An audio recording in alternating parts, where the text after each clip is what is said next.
लकडी पूल आणि या बाजूने जे पाणी सोडलं मोठ्या प्रमाणात, तर नदीपात्रातलं हा पूर्णपणे रस्ता पूर्णपणे पाण्यात गेलेला आहे. आणि त्या बाजूला आपण बघू शकतो की दुसरे बाजूराव पेशवे यांची समाधीसुद्धा पूर्णपणे पाण्यात आहे.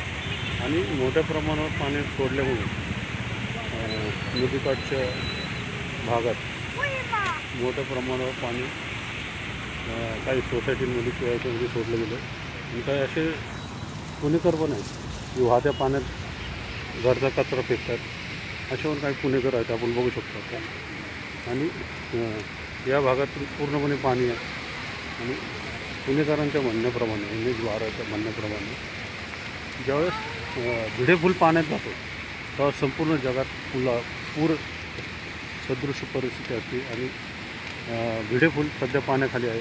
याचा अर्थ जगात खूप मोठ्या प्रमाणावर पाऊस झालेला आहे आणि खूप मोठ्या प्रमाणावर पाणी आलं आहे. आणि त्याचं प्रतीक किंवा त्या पूर असण्याचं पूर सदृश परिस्थिती असण्याचा पुरावा म्हणजे भिडे पूल पाण्याखाली आहे.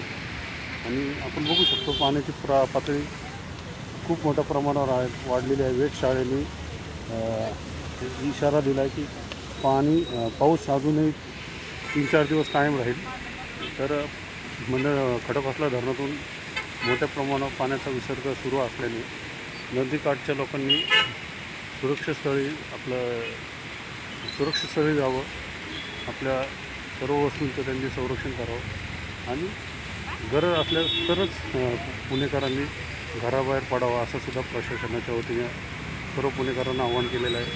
काळजी घ्या, सुरक्षित राहा, स्वतःची आणि आपल्या परिवाराची काळजी घ्या. धन्यवाद.